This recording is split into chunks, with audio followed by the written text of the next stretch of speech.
ചേട്ടാ നമസ്കാരം. നമസ്കാരം. ചേട്ടാ, ദാവൂദ് സാമ്രാജ്യത്തിന് ചുറ്റും നമ്മുടെ രാജ്യം ഇന്ത്യ കുരുക്ക് മുറുക്കുന്നു എന്നുള്ളൊരു റിപ്പോർട്ട് ഇപ്പോൾ പുറത്തു വരുന്നുണ്ട്. ഡിഫറെന്റ് സൈറ്റുകളിലെല്ലാം ഈ റിപ്പോർട്ട് ഇപ്പോൾ ചർച്ച ചെയ്യപ്പെടുന്നുണ്ട്. നമുക്കറിയാം, ദാവൂദ് ഇബ്രാഹിം ഇന്ത്യ എല്ലാ കാലത്തും ഭീതിയോടെ കണ്ടിരുന്ന ഒരു അധോലോക നേതാവാണ് ദാവൂദ് ഇബ്രാഹിമിന്റെ ഡി കമ്പനി. ഇപ്പൊ പോലും ദാവൂദ് ഇബ്രാഹിമിന്റെ സെനറ്റുകൾക്ക് നമ്മുടെ രാജ്യത്തിനകത്ത് അവർ വിചാരിച്ചു കഴിഞ്ഞാൽ പല പ്രവർത്തനങ്ങൾ നടത്താൻ കഴിയുമെന്നുള്ളത് ഒരു യാഥാർത്ഥ്യമാണ്. അപ്പൊ ഈ ഒരു സാഹചര്യത്തിൽ 2014 ശേഷം ഇന്ത്യയുടെ പ്രധാനമന്ത്രിയായ നരേന്ദ്രമോദി വന്ന ശേഷം ദാവൂദ് ഇബ്രാഹിമിനെ പിടിക്കും എന്ന പല ആൾക്കാരും വിചാരിച്ചിരുന്നത്. പക്ഷേ ദാവൂദ് ഇബ്രാഹിം പാകിസ്ഥാനിലുണ്ട് എന്നുള്ള വിവരം നമുക്ക് ലഭിച്ചിട്ടുണ്ട്. പക്ഷെ പാകിസ്ഥാൻ പറയുന്നു അവര് പാകിസ്ഥാനിലില്ല ദാവൂദ് ഇബ്രാഹിം എന്ന് പറയുന്നു. എന്തായാലും ദാവൂദ് ജീവിച്ചിരിപ്പില്ല എന്നാണ് പാകിസ്ഥാനിലെ ചില വൃത്തങ്ങൾ പറയുന്നത്. ദാവൂദ് വാർദ്ധക്യസഹജമായ അസുഖങ്ങൾ കാരണം മരിച്ചുപോയി എന്ന് പറയുന്ന ചില ആൾക്കാരുണ്ട്. എന്തായാലും ദാവൂദ് ഇബ്രാഹിം സാമ്രാജ്യം തകർക്കാനുള്ള ശ്രമങ്ങൾ ഇന്ത്യൻ ഏജൻസികൾ ശക്തമാക്കിയിട്ടുണ്ട് എന്ന റിപ്പോർട്ടുകളാണ് ഇപ്പോൾ ലഭിക്കുന്നത്. പാകിസ്ഥാന്റെ ഇന്റർ സർവീസ് ഇന്റലിജൻസ് അതിന്റെ ഏറ്റവും വിലപ്പെട്ട ആസ്തികളിൽ ഒരാളായി ഇപ്പോഴും ദാവൂദ് ഇബ്രാഹിമിനെ അവർ കണക്കാക്കുന്നുണ്ട്. അയാൾക്കെതിരെയുള്ള തിരച്ചിലും പ്രവർത്തനങ്ങളും ഇപ്പോൾ ഇന്ത്യ ത്വരിതഗതിയിൽ ഏർപ്പെടുത്തിയിട്ടുണ്ട്. പ്രത്യേകിച്ച് ഇന്ത്യക്കെതിരെ ഭീകര ഫണ്ടുകൾ എത്തിക്കുന്നതിലാണ് ഇയാൾ ഇപ്പോഴും പ്രവർത്തിക്കുന്നതെന്നാണ് ഇന്ത്യ മനസ്സിലാക്കുന്നത്, തെളിവ് സഹിതം പിടിച്ചിരിക്കുന്നത്. അപ്പൊ ആ ഭീകര ഫണ്ടുകൾ നിർത്തണമെങ്കിൽ ഇയാളെ തകർക്കണം, ഇയാളെ വധിക്കണം. അപ്പൊ ഈ പ്രായാധിക്യവും ആരോഗ്യ പ്രശ്നങ്ങളും റിപ്പോർട്ട് ചെയ്യപ്പെട്ടിട്ടുണ്ടെങ്കിലും ഇന്ത്യയിലുടനീളം ആഴത്തിൽ വേരുള്ള ഒരു വ്യാപകമായിട്ടുള്ള ക്രിമിനൽ ശൃംഖലയിലൂടെ ദാവൂദ് ഗണ്യമായ സ്വാധീനം ഇപ്പോഴും നമ്മുടെ രാജ്യത്തിനകത്ത് ചെലുത്തുന്നുണ്ട് എന്നുള്ളത് ഒരു നിർഭാഗ്യകരമായിട്ടുള്ള ഒരു വിഷയമാണ്. ദാവൂദ് സിൻഡിക്കേറ്റ് മയക്കുമരുന്ന് വ്യാപാരത്തിൽ സജീവമായി ഇടപെടുന്നുണ്ടെന്നും വ്യാജ കറൻസി റാക്കറ്റുകൾ പ്രവർത്തിപ്പിക്കുന്നുണ്ടെന്നും കരാർ കൊലയാളികളുടെ ഒരു വലിയ ശൃംഖല നിലനിർത്തുന്നുണ്ടെന്നും അന്വേഷണം പറയുന്നത്. അതായത് ഇയാൾക്ക് ഇല്ലാത്ത പണികളൊന്നും ഇല്ല എന്നുള്ളതാണ് മനസ്സിലാക്കാൻ സാധിക്കുന്നത്. അപ്പൊ ഇയാൾ ഇതിനെതിരെ സുസ്ഥിരവും ഏകോപിതവുമായിട്ടുള്ള ഒരു നീക്കം, ഒരു നടപടിയാണ് നമ്മുടെ ദേശീയ സുരക്ഷാ സ്ഥാപനം അതുമായി ബന്ധപ്പെട്ട എല്ലാ ഏജൻസികൾക്കും ഇപ്പോ കേന്ദ്ര ആഭ്യന്തര മന്ത്രാലയം നിർദ്ദേശം നൽകിയിട്ടുണ്ട് എന്ന് നമുക്ക് മനസ്സിലാക്കാൻ സാധിക്കുന്നു. ഇത്തവണയെങ്കിലും ദാവൂദിനെ നമുക്ക് പിടിക്കാൻ സാധിക്കുന്നു എന്നുള്ളതാണ് എന്റെ ചോദ്യം. ദാവൂദിനെ പിടിക്കുക അല്ലെങ്കിൽ ദാവൂദിനെ കൊല്ലുക എന്നുള്ളത് കൊണ്ട് വിഷയം തീരുന്നില്ല. കാരണം ഈ ദാവൂദിന്റെ ശൃംഖല നമ്മുടെ രാജ്യത്തും വേൾഡ് വൈഡായിട്ട് ഭയങ്കര വലുതാണ്. ഒന്ന് മയക്കുമരുന്ന് കച്ചവടമാണ് പ്രധാന പുള്ളിയുടെ ഇൻകം. അവിടുന്ന് വരുന്ന ഹവാല പണങ്ങൾ എത്തിക്കുക എന്നുള്ളത്. നമ്മുടെ ഇന്ത്യയെ സംബന്ധിച്ച് പറഞ്ഞു കഴിഞ്ഞാൽ സിനിമാ മേഖല ഫുള്ള് ഏതാണ്ട് പുള്ളിയുടെ കയ്യിലായിരുന്നു. ഇപ്പോഴും കുറച്ചൊക്കെ ഉണ്ട്, മലയാളത്തിലടക്കം. സിനിമാ മേഖല, റിയൽ എസ്റ്റേറ്റ് മേഖലയാണ് പിന്നെ ഇവരുടെ അടുത്ത ഇത്. മറ്റേത് ബിനാമി സ്വത്തുവകകൾ വാങ്ങിച്ച് കൂട്ടുക എന്നുള്ളതാണ്. ഇതിനൊക്കെ ഏറെക്കുറെയൊക്കെ തടയാൻ നരേന്ദ്രമോദി സർക്കാരിന്റെ കഴിഞ്ഞ കാലങ്ങളിലെ അവരുടെ പോളിസികൾ കൊണ്ട് സാധിച്ചിട്ടുണ്ട്. അതിനകത്ത് ആദ്യം അവർ ചെയ്തത് ബോളിവുഡ് തകർക്കുക എന്നുള്ളതായിരുന്നു. ഖാൻ ത്രയത്തിന്റെ ആ ഒരു ഇമേജ് തകർത്തുകൊണ്ട് ബാഹുബലി പോലെയുള്ള ഈ പ്രഭാസ് എന്നൊക്കെ പറയുന്ന, രാജമൗലി എന്നൊക്കെ പറയുന്ന ആ ആളുകളുടെയൊക്കെ സിനിമ ഹിന്ദുസിനെ കൊണ്ടുവരികയും അവർക്കൊരു പാൻ ഇന്ത്യൻ ഇമേജ് ഉണ്ടാക്കി കൊടുക്കുന്നതിലും BJP സർക്കാർ വിജയിച്ചു. അതോടുകൂടി തന്നെ ഏതാണ്ട് ഈ ഖാൻ ത്രയങ്ങൾ ഏതാണ്ടൊക്കെ തകർന്നു. ബോളിവുഡിന് വലിയ തകർച്ചകൾ നേരിട്ടു. ദാവൂദിന് വലുതായിട്ട് ബോളിവുഡിൽ ഇടപെടാൻ കഴിഞ്ഞില്ല. പക്ഷെ ദാവൂദ് അവിടെ കൊണ്ട് പണി നിർത്തില്ല. ദാവൂദ് പതുക്കെ തന്റെ കളം സൗത്ത് ഇന്ത്യയിലേക്ക് മാറ്റി. തമിഴ്നാട്ടില് ഒരു സംവിധായകൻ തുറന്നു പറഞ്ഞല്ലോ, ഈ പണം പുറത്തുനിന്ന് വന്നതാണ്. ഒരു സംവിധായകൻ എന്ന് പറഞ്ഞ ഒരു പുതിയ സിനിമയുടെ, ഞാൻ പേര് ഓർക്കുന്നില്ല, പ്രശ്നമുണ്ടായെന്ന് പറഞ്ഞു. മലയാളത്തിൽ അനവധി സിനിമകൾ ഈ ദാവൂദിന്റെ പണം കൊണ്ടാണ് ഒരുപോലെ കൂണ് പോലെ ഈ ന്യൂജൻ സിനിമകൾ ഇറങ്ങാൻ തുടങ്ങി. നമ്മൾ ഇതുവരെ കേട്ടിട്ടും കണ്ടിട്ടില്ലാത്ത കുറെ നടീനടന്മാർ വരുന്നു, എന്തൊക്കെയോ പടച്ചു വിടുന്നു. അതിൽ കൂടുതലും ചില പ്രൊപ്പഗൻഡ സിനിമകളാണ്, ജമാഅത്തെ ഇസ്ലാമിയുടെയൊക്കെ പ്രൊപ്പഗൻഡ സിനിമ. അതിൽ ചില മുഖ്യധാര നടന്മാർ തന്നെ സേവ് ഗസ എന്നും സേവ് ലക്ഷദ്വീപ് എന്നും ഒക്കെ പറഞ്ഞ് രംഗത്തെത്താൻ തുടങ്ങുന്നു. അവരതിന്റെ പേരിൽ വലിയ ഫണ്ടുകൾ വാങ്ങുന്നു, PR വർക്ക്. ആ ഗസയുടെയൊക്കെ PR വർക്ക് എടുത്തിട്ട് വലിയ ഫണ്ടുകൾ വാങ്ങുന്നു. ഇല്ലെങ്കിൽ അവർ അത്തരത്തിൽ സിനിമ അതിനും വീണ്ടും സ്ട്രിക്റ്റ് ആയി തുടങ്ങി. എന്തിനു പറഞ്ഞു, കൊച്ചിയിൽ ഉൾപ്പെടെ സ്പാ സെന്ററുകളും ബ്യൂട്ടി പാർലറും വരെ ദാവൂദിന്റെ അണ്ടറിൽ പ്രവർത്തിക്കുന്നുണ്ട് ഇപ്പോഴും എന്നുള്ളതാണ്. അതിന്റെ ഏറ്റവും വലിയ തെളിവായിരുന്നു 2 വർഷം മുമ്പ് കൊച്ചിയിൽ ഒരു വെടിവെപ്പ് നടന്നിരുന്നു. അവിടെ ഒരു ബ്യൂട്ടി പാർലറുമായി ബന്ധപ്പെട്ട് ഒരു വെടിവെപ്പ് നടന്നു. അത് കൊലയാളികൾ, ഈ ഇന്റർനാഷണൽ കൊലയാളികൾ തമ്മിലുള്ള ഏറ്റുമുട്ടലായിട്ടാണ് പോലീസ് ഇപ്പോഴും അത് കരുതുന്നത്. അപ്പൊ അങ്ങനെയുള്ള കാര്യങ്ങൾ നടക്കുന്നു. റിയൽ എസ്റ്റേറ്റ് മേഖലയിലുണ്ട്, സിനിമാ മേഖലയിലുണ്ട്. പക്ഷെ ഇതിന് വലിയ പിടുത്തം വന്നപ്പോഴാണ് നമ്മൾ ഇടക്കാലത്ത് കണ്ടിരുന്ന പല നടീനടന്മാരും ഇന്നില്ല. അവർക്ക് സിനിമയും ഇല്ല. മുമ്പ് ഒരു ദിവസം തന്നെ 10 പടങ്ങൾ റിലീസ് ചെയ്തിരുന്നെങ്കിൽ, 10 പടങ്ങൾ ഷൂട്ട് ചെയ്തിരുന്നെങ്കിൽ ഇന്ന് അത്തരം പടങ്ങളൊന്നും ഇല്ല. ഓടി ഇറന്ന് പിടിക്കാൻ തുടങ്ങി കഴിഞ്ഞപ്പോൾ ആ പല ന്യൂജൻ സിനിമകളും ഇല്ല. അത്തരമുള്ള ഈ നടന്മാരുടെ വായ്ത്താരികൾ ഇപ്പൊ കേൾക്കാനില്ല നമുക്ക്. അതായത് സേവ് ഗസയിലേക്ക് നോക്കൂ, കാശ്മീരിലേക്ക് നോക്കൂ എന്നൊന്നും ആരും ഇപ്പൊ മിണ്ടുന്നില്ല. കാരണം മിണ്ടിയാൽ അകത്തു പോകുന്നുള്ള ഘട്ടത്തിലാണ് ഇപ്പൊ പരിപാടി നിൽക്കുന്നത്. പക്ഷെ എങ്കിലും അവർക്ക് ആഴത്തുള്ള വേരുകളുണ്ട്. ഈ വേരുകളുടെ കഥ പറയുമ്പോൾ, ഞാൻ ഗുജറാത്തിലുള്ള സമയത്ത് വാപ്പിക്കടുത്ത് വൽസാഡ് എന്ന് പറയുന്ന സ്ഥലമുണ്ട്. അപ്പൊ ഞാൻ അതുവഴി കടന്നു പോയപ്പോൾ ഒരു വലിയ ഹോസ്പിറ്റൽ കണ്ടു. വലിയ ഹോസ്പിറ്റൽ, വൽസാഡ്. അതെനിക്ക് തോന്നുന്നു സൂററ്റിൽ നിന്ന് 100 കിലോമീറ്റർ അകലെയാണ് ഈ സ്ഥലം. അത് വാപ്പിക്ക് അടുത്ത, വാപ്പിൽ നിന്ന് നമ്മൾ യാത്ര ചെയ്യുമ്പോൾ കാണാൻ പറ്റും. അപ്പൊ ഞാൻ അപ്പം ചോദിച്ചു, ഇത് ദാവൂദിന്റെ ആശുപത്രിയാണ്. അപ്പൊ ഞാൻ ചോദിച്ചു, ദാവൂദിനൊക്കെ പരസ്യമായിട്ട് ആശുപത്രി നടത്താൻ പറ്റുമെന്ന് വെച്ചിട്ടുണ്ടെങ്കിൽ അവർ പറഞ്ഞു ദാവൂദ് ബിനാമി ആയിട്ട് ഡോക്ടറെ നഴ്സിനെയൊക്കെ വെച്ചിട്ട് ഹോസ്പിറ്റലാണ്, അതായത് ഹോസ്പിറ്റൽ ശൃംഖലയിൽ പോലും ദാവൂദ് ഉണ്ടായിരുന്നു എന്നുള്ളതാണ് അതിന്റെ തെളിവ്. ഇപ്പൊ അതൊക്കെ നശിച്ചു, ആ കെട്ടിടമൊക്കെ സീസ് ചെയ്തു, അതെല്ലാം തരിപ്പണമായി പോയി. ഇതേപോലെ UP-ലും ബീഹാറിലും അടക്കം ഹോസ്പിറ്റൽ ശൃംഖലകൾ ഉണ്ടായിരുന്നു, ക്ലിനിക്കുകൾ, ചെറിയ ചെറിയ ഹോസ്പിറ്റലുകൾ. അപ്പൊ ഒരു ഡോക്ടർ വരുന്നു, എന്താണ് നിങ്ങളുടെ പരിപാടി? ഡോക്ടർ, ശരി, പുള്ളിക്ക് ക്യാഷും മറ്റും ട്രാൻസാക്ഷൻ ചെയ്യാൻ എളുപ്പമുള്ള ഒരു മേഖലയാണ് ആശുപത്രി മേഖല, ലാഭം കിട്ടുകയും ചെയ്യും, ശരി നിങ്ങൾ തുടങ്ങിക്കോളൂ, ബാക്കി പൈസ ഞാൻ തരാം. അങ്ങനെ ഹോസ്പിറ്റൽ, കാരണം ഇവരെ മറ്റു പലതിനും ഉപയോഗിക്കാം. നാളെ RDX കൊണ്ടുവന്നാലും ഹോസ്പിറ്റലിൽ സൂക്ഷിക്കാൻ പറ്റും, നാളെ അവിടെ നിന്ന് ഹവാല പണം ഷെയർ ചെയ്യാൻ പറ്റും. അങ്ങനെ ആശുപത്രികൾ, സിനിമാശാലകൾ, റിയൽ എസ്റ്റേറ്റ് മേഖലകൾ, അങ്ങനെ അദ്ദേഹം എനിക്ക് തോന്നുന്നു കൈവെക്കാത്ത ഒരു മേഖല സ്കൂളാണെന്ന് എനിക്ക് തോന്നുന്നു. അപ്പൊ ബാക്കിയുള്ള വിദ്യാഭ്യാസ മേഖലയിൽ കൈവച്ചിട്ടുണ്ടോ എന്ന് അറിയത്തില്ല, ഇനി വല്ല കുളരും അതൊക്കെ ഇനി വരാനുള്ള കാര്യങ്ങളാണ്. അപ്പൊ ഈ ശൃംഖല ഇപ്പോഴും നമ്മുടെ കേരളത്തിലടക്കം സജീവമാണ്. പിന്നെ ഈ നോട്ട് നിരോധനം, പിന്നെ പുറത്തുനിന്നുള്ള പണത്തിന്റെ വരവ് പോലെ സ്ട്രിക്റ്റ് ആയിട്ട് കൊണ്ടുവന്നതൊക്കെ കൊണ്ട് കുറച്ച് ഡൗൺ ആയി എന്ന് മാത്രമേ ഉള്ളൂ. പിന്നെ പൊതുവെ ഇങ്ങനെയുള്ള കാര്യങ്ങളൊക്കെ ഇറങ്ങിത്തിരിക്കാനായിട്ട് സിനിമാക്കാർക്ക് ഇപ്പൊ കുറച്ച് ഭയമുണ്ട്.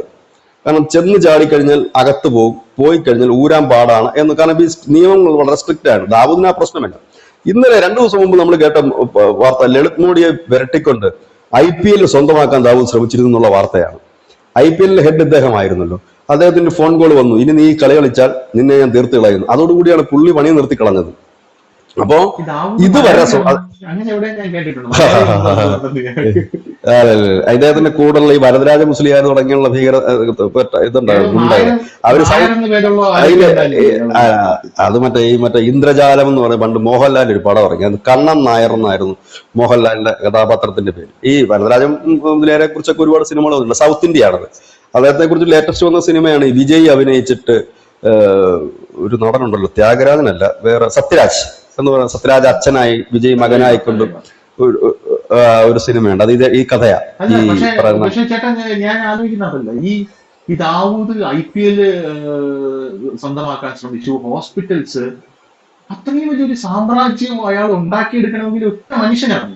ഒരു രാജ്യത്തിനെതിരെ, അതായത് ഇന്ത്യക്കെതിരെ ഒരു ദാവൂദ് എന്ന രീതിയിലാണ് അവിടെ നിൽക്കുന്നത്. അത് എങ്ങനെയാണ് അയാൾ അതിലേക്ക് എത്തിപ്പെട്ടത് എന്നുള്ളൊരു കഥ, അതൊരു സംഭവമായിട്ടുള്ള ഒരു കഥയായിരുന്നു. അല്ല, അത് തന്നെയാണ് ഇപ്പൊ കേന്ദ്ര സർക്കാർ അന്വേഷിക്കുന്നത്. ഇപ്പൊ നമുക്ക് വേണമെങ്കിൽ ദാവൂദിന്റെ അംഗമാകാം, ഡി കമ്പനിയിലെ മെമ്പർ ആകാം. ഇപ്പൊ ഞാനൊരു നല്ല ബിസിനസ്സുകാരനാണ് എന്ന് കരുതുക, എനിക്കൊരു ബിസിനസ് മുമ്പോട്ട് കൊണ്ടുപോകണം, പണം ആവശ്യമാണ്. അപ്പൊ എനിക്ക് ആ പണത്തിന്റെ ഓഫറുമായിട്ട് വരുന്ന ദാവൂദിന്റെ ആളുകൾ തന്നെ, നമ്മൾ അറിയുന്നില്ല അത് ഡി കമ്പനിയുടെ ആൾക്കാരാണോ, നമ്മുടെ മുമ്പിൽ വരുന്നത് ഡി കമ്പനിയുടെ ആൾക്കാർ ആയിട്ടായിരിക്കില്ല. ശരി, ഞാൻ നിങ്ങൾക്ക് ഇത്ര പണം തരുന്നു, നിങ്ങൾ ഇതിന് ഇൻട്രസ്റ്റ് തരണ്ട, നിങ്ങൾ മുമ്പോട്ട് കൊണ്ടുപോകും, ബാക്കി കാര്യം നമുക്ക് നോക്കാം. അവരുടെ പിൻബലത്തിൽ വരുന്ന കുറച്ച് കഴിയുമ്പോഴാണ് നമ്മൾ മനസ്സിലാകുന്നത് നമ്മൾ ദാവൂദിന്റെ ഡി കമ്പനിയുടെ ഒരു ഭാഗമായിട്ട് തന്നെ നിൽക്കുന്നു. ഇങ്ങനെ രാജ്യത്തുടനീളം അനവധി ബ്രോക്കേഴ്സ് ഉണ്ട്, റിയൽ എസ്റ്റേറ്റ് ഗ്രൂപ്പുകളുണ്ട്, സിനിമാക്കാരുണ്ട്, മയക്കുമരുന്ന് ശൃംഖലയുണ്ട്. എല്ലായിടത്തും വിരിഞ്ഞു നിൽക്കുന്ന ഒരു കക്ഷിയാണ്, ഇല്ലെങ്കിൽ ഒരു അധോലോകം എന്നാണല്ലോ ഇതിന് പറയാൻ. അധോലോക സംഘടനയുടെ തലവനാണ് ഈ ദാവൂദ്.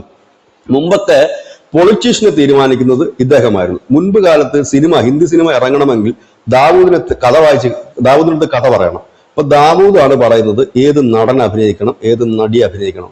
അന്ന് കേട്ടൊരു വാർത്ത, നമ്മുടെ ഈ ബാൽ താക്കറയുടെ മകള്, അവര് സിനിമ പ്രൊഡ്യൂസറാണ്. അപ്പൊ അവരുടെ കുറെ സിനിമകളൊക്കെ ഭയങ്കര ഹിറ്റായി, ബമ്പർ ഹിറ്റായിരുന്നു. അപ്പൊ എല്ലാവരും ചോദിച്ചു, ദാവൂദ് ഇങ്ങനെ ശക്തമായി നിൽക്കുമ്പോൾ എങ്ങനെയാണ് ഈ താക്കറയുടെ മകൾക്ക് സിനിമ പ്രൊഡ്യൂസ് ചെയ്യാൻ പറ്റുന്നത്? കാരണം അയാളുടെ കയ്യിലാണ് സിനിമാ മേഖല മുഴുവൻ. അപ്പൊ പറഞ്ഞത് ഈ ദാവൂദിന്റെ മറ്റൊരു ബിനാമിയാണ് ഇവരെന്നാണ് അന്ന് പറഞ്ഞു കേട്ട കഥയാണ്, നമുക്കറിയില്ല. അതുകൊണ്ടാണ് അവർക്കത് ചെയ്യാൻ പറ്റുന്നതെന്ന്. അപ്പൊ അദ്ദേഹമാണ് തീരുമാനിക്കുന്നത് ഏത് നടി വേണം. കാരണം ഇദ്ദേഹത്തിന് സ്ത്രീ വിഷയങ്ങൾ അല്പം വീക്ക്നെസ് ഉള്ളൊരു മനുഷ്യനാണ് ഈ ദാവൂദ്. അപ്പം നടിമാരെ ഏത് വേണമെന്ന് ഇദ്ദേഹം നിശ്ചയിക്കും, നടന്മാരെ നിശ്ചയിക്കും, കഥ ഒക്കെ ദാവൂദൊക്കെ ചിലപ്പോൾ തിരുത്തി കൊടുക്കും. കാരണം ഈ സിനിമ എങ്ങനെയും ചെയ്യണമെന്ന് ആഗ്രഹിക്കുന്ന സംവിധായകൻ എന്ന് പറഞ്ഞാൽ സിനിമ ചെയ്യണം, കോടികൾ മുടക്കുന്നതല്ലേ. ഇപ്പൊ കോടികൾ മുടക്കാൻ ആളുണ്ട്, അപ്പൊ പ്രൊഡ്യൂസർ പറയുന്നത് കൂടെ കേൾക്കണമല്ലോ. അപ്പൊ ഇങ്ങനെയൊക്കെയാണ് ആ മേഖല പോകുന്നത്. റിയൽ എസ്റ്റേറ്റ് മേഖല ഇപ്പോഴില്ല എന്ന് പറയാൻ കാരണം ഇപ്പൊ എല്ലാത്തിനും കണക്കും കാര്യങ്ങളും വന്നതുകൊണ്ട് റിയൽ എസ്റ്റേറ്റ് മേഖലയില്ല. ഫ്ലാറ്റ് സമുച്ചയങ്ങൾ ഈ നോർത്തിലും കേരളത്തിലും അടക്കമുള്ള പല ഫ്ലാറ്റ് സമുച്ചയങ്ങളുടെ പിന്നിലും ഈ മാഫിയ തന്നെയാണ് പലർക്കും ഉള്ളത്. അപ്പൊ ഇതിന്റെ അന്വേഷണം പോകുകയാണെങ്കിൽ 1-2 ദിവസം കൊണ്ട് പിടിക്കാൻ പറ്റുന്നത്. ഇതൊരു നെറ്റ്വർക്കാണ്, വളരെ വ്യാപകമായി ദുബായ് കേന്ദ്രീകരിച്ചിട്ടാണ് ഇതിന്റെ ട്രാൻസാക്ഷൻസ് മുഴുവൻ നടക്കുന്നത്. ആ ദുബായ് കേന്ദ്രീകരിച്ച്, ഖത്തർ കേന്ദ്രീകരിച്ച്, ഇപ്പൊ അവരുടെ പുതിയ കേന്ദ്രം എവിടെയെന്ന് ചോദിച്ചാൽ തുർക്കിയാണ്. തുർക്കി കേന്ദ്രീകരിച്ചും കൂടെയാണ് ഇവരുടെ കാര്യങ്ങൾ നടക്കുന്നത്. അതായത് ഈ പാകിസ്ഥാൻ എപ്പോഴും അവരുടെ ഭീകര മൊഡ്യൂളുകളെ ഉണ്ടാക്കിയെടുക്കുന്നത് ഇന്ത്യക്കെതിരെ പ്രവർത്തിക്കുന്ന പല ടൈപ്പിലാണ്. ഒന്ന്, ഈ ജെയ്ഷെ മുഹമ്മദിനെ പോലെ ലഷ്കർ എ തോയ്ബയെ പോലുള്ള അറ്റാക്കിംഗ് കപ്പാസിറ്റി ഉള്ളവരാണ്. ദാവൂദിനെ പോലുള്ളവര് നമ്മുടെ സാമ്പത്തിക സ്ഥിതി തകർക്കാൻ കപ്പാസിറ്റി ഉള്ള ഒരു പാരലൽ എക്കണോമി കൊണ്ടു നടക്കാൻ കപ്പാസിറ്റി ഉള്ള ഭീകരന്മാര്. മൂന്നാമത് ഉള്ളത് ബൗദ്ധികതരമായിട്ടുള്ള ഭീകരന്മാർ. അവരാണ് നമ്മുടെ ഈ ചിലർക്കൊക്കെ ഫേസ്ബുക്കിൽ പോസ്റ്റ് ഇടുക, പത്രങ്ങളിൽ വാർത്ത കൊടുക്കുക, അല്ലെങ്കിൽ മാധ്യമ പ്രവർത്തകർ, അങ്ങനെയൊക്കെയുള്ള ബൗദ്ധികമായി തകർക്കുന്ന ഒരു ടീം. പിന്നുള്ളത് നമ്മുടെ ലോക്കലി തന്നെ പ്രശ്നങ്ങളും കാര്യങ്ങളും ഉണ്ടാക്കാൻ നമ്മുടെ ഈ പോപ്പുലർ ഫ്രണ്ട് പോലെയുള്ള ഇല്ലെങ്കിൽ അതേ കണക്കുള്ള സംഘടനകളെ വാർത്തെടുക്കുക. അതിപ്പം അവർക്ക് മുസ്ലിം സംഘടനകളെ തന്നെ വേണമെന്നില്ല, തീവ്ര ഹിന്ദു സംഘടനകളെ ഉണ്ടാക്കിയെടുക്കാനും അവർക്ക് പറ്റും. എല്ലാവർക്കും പൈസയാണല്ലോ വേണ്ടത്, ആദർശമല്ലല്ലോ, പൈസ വേണം. അപ്പൊ അങ്ങനെയുള്ള ഗ്രൂപ്പുകളെ ഉണ്ടാക്കുക. ആ ഗ്രൂപ്പുകളെ വെച്ച് ചിലയിടങ്ങളിൽ പ്രശ്നങ്ങൾ ഉണ്ടാക്കുക. ഇപ്പം ഒരു വലിയ ഇഷ്യൂ നടക്കുന്നു. ഇപ്പൊ ഒരു മന്ത്രിക്ക് നേരെ ഒരു അഴിമതി ആരോപണം, ഇപ്പോഴത്തെ കഥയല്ല ഞാൻ പറയുന്നത്, മുമ്പുള്ള ഒരു മന്ത്രിക്ക് നേരെ അഴിമതി ആരോപണം നടത്തുന്നു. ഈ മന്ത്രി ദാവൂദിന് സഹായം ചോദിച്ചു. ദാവൂദ് പറയും നാളെ ഒരു സംഭവം നടക്കത്തില്ല, നാളെ അവിടുത്തെ വാർത്ത തന്നെ മാറ്റിക്കളയും. വാർത്ത മാറ്റുക മാധ്യമങ്ങളെ സ്വാധീനിച്ചു വാർത്ത മാറ്റും. രണ്ടാമത് അവിടെ ഒരു ഇഷ്യൂ ഉണ്ടാകും, ഒരു റൈറ്റ് ഉണ്ടാകും, ഒരു ഹിന്ദു മുസ്ലിം കലാപം ഉണ്ടാകും, ഇല്ലെങ്കിൽ മറ്റൊന്നെങ്കിലും കലാപം ഉണ്ടാകുമ്പോൾ ആംഗിൾ മാറി, വാർത്ത മാറി, എല്ലാം മാറി, ഈ മന്ത്രിയുടെ കാര്യമില്ല, മറ്റുള്ള അതിന്റെ ഇടയ്ക്ക് ആ സമയത്തിനിടയ്ക്ക് ഇവര് കോംപ്രമൈസ് ചെയ്ത് സെറ്റിൽ ചെയ്ത് കൊടുക്കും. അങ്ങനെ എല്ലായിടത്തും ഇവരുടെ ഇടനിലക്കാരുണ്ട് മറ്റുള്ളവർ. ഇതേ പണിയുടെ മറ്റൊരു വശമാണ് വൈഷ്ണവ് റോയ്, ഇപ്പൊ ജയിലിൽ കിടക്കുന്ന, കാനഡയിലും മറ്റുമൊക്കെ കൊലയാളി സംഘം നടത്തുന്ന അദ്ദേഹം. മറ്റൊരു കൊട്ടേഷൻ, അദ്ദേഹം പിന്നെ പ്യുവർ കൊട്ടേഷൻ മാത്രമേ ഉള്ളൂ, നിയന്ത്രണങ്ങളൊന്നുമില്ല. പൈസ മേടിക്കുക, ഇന്റർനാഷണൽ നടത്തി കൊല്ലുക എന്നുള്ളതാണ്. ഇപ്പൊ ഇതിനൊക്കെയുള്ള ഈ ദാവൂദിന്റെ അടക്കം ഉള്ളവരുടെ ഇപ്പൊ നല്ല ഏജ് ആയിട്ടുണ്ട്. എനിക്ക് തോന്നുന്നു 2014 ആദ്യത്തെ മോദി മന്ത്രിസഭ വന്നതിന് ശേഷം ലാഹോറിൽ ഒരു അറ്റാക്ക് നടന്നിരുന്നു. ഇദ്ദേഹം താമസിച്ചിരുന്നു എന്ന് കരുതുന്ന വീടിൻ്റെത്. അന്ന് എനിക്ക് തോന്നുന്നു റിപ്പബ്ലിക് TV ആണോ ഇന്ത്യ ടുഡേ ആണോ, ഇപ്പോഴും യൂട്യൂബിൽ അവൈലബിൾ ആണ്. ഈ ദാവൂദിന്റെ വീട് ലൈവായിട്ട് കാണിച്ചിരുന്നു. ഇവിടെയാണ് ദാവൂദ് തങ്ങുന്നതെന്നൊക്കെ പറഞ്ഞിട്ട് അങ്ങനെ കാണിച്ചിരുന്നൊരു സംഭവം. ഇപ്പൊ ദാവൂദ് ഉണ്ടെങ്കിലും എനിക്ക് തോന്നുന്നു അത്യാവശ്യം നല്ല പ്രായം ഉണ്ടാവും.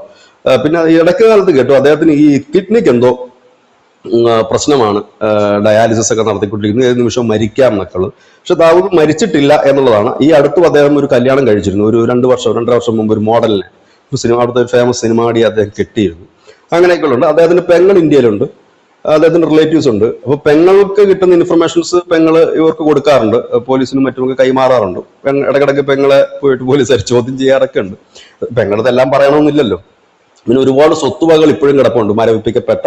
ഞാൻ നേരത്തെ പറഞ്ഞ വൽസാടുള്ള ഹോസ്പിറ്റൽ അടക്കം ഒരുപാട് സ്വത്തുവകകളുണ്ട്. ഇപ്പോഴും ഈ ക്യാഷ് ട്രാൻസാക്ഷൻ നടക്കുന്നുണ്ട്. ഈ ഹവാല ഇടപാടിലാണ് നടക്കുന്നത്. ഹവാല ഇടപാടിന്റെ മുഖ്യമായിട്ടുള്ള ഒരു ഗ്യാങ് ആണ്. ഇവർക്ക് ആഫ്രിക്കയിലുണ്ട്. ഇത് ചെറിയ സാമ്രാജ്യമല്ല, ആഫ്രിക്ക മറ്റു രാജ്യങ്ങളെല്ലാം വിടർന്ന് വന്നിട്ട്. അപ്പം നമുക്കിപ്പം നടത്തുന്ന റെയ്ഡും ഈ സാമ്രാജ്യം തകർക്കുക എന്നുള്ളത് അത്ര എളുപ്പമുള്ള കാര്യമല്ല, കുറച്ച് ഇതാണ്. പക്ഷെ ഇത് പോകുമ്പോൾ പലരുടെയും മുഖം മൂടി അഴിഞ്ഞു വീഴാൻ സാധ്യതയുണ്ട്. ഇത് പണ്ട് ഇതിനകത്തൊക്കെ ഉണ്ടായിരുന്നവരൊക്കെ ഇപ്പൊ നിർജീവമാണ് അവര്. പക്ഷെ ഇപ്പൊ അവരെ ആക്റ്റീവാക്കി എടുക്കുന്നുണ്ട് ദാവൂദ് സംഘം എന്നുള്ളതാണ് പുതിയ വാർത്ത. അതാണ് കഴിഞ്ഞ ദിവസം ദാവൂദിന്റെ ഒരു വലങ്കയ്യെ അറസ്റ്റ് ചെയ്തിരുന്നു മഹാരാഷ്ട്രയിൽ വെച്ച്. പഴയ ആളാണ്, നല്ല പ്രായമുള്ള കക്ഷിയാണ്. അവരെയൊക്കെ വീണ്ടും ഈ ദാവൂദ് ആക്റ്റീവ് ചെയ്തെടുത്തുണ്ട്. അവരുടെ ചെയിൻ ഒന്നുകൂടെ ഒന്ന് മുറുക്കുന്നു, ആക്റ്റീവ് ആക്കുന്നു. അതുകൊണ്ടാണ് ഇപ്പൊ വലിയ അന്വേഷണങ്ങൾ വരുന്നത്. അത് ഇങ്ങനെയൊക്കെയുള്ള അന്വേഷണം വരുമ്പോൾ കേരളത്തിലും അതിന്റെ കണ്ണുകൾ വരും, ഉറപ്പാണ്. ആ അന്വേഷണങ്ങൾ വരുമ്പോൾ ചിലപ്പോൾ പല പ്രമുഖരുടെ മുഖം മൂടി അഴിഞ്ഞു വിടാനുള്ള സാധ്യതകളും കാണുന്നുണ്ട്.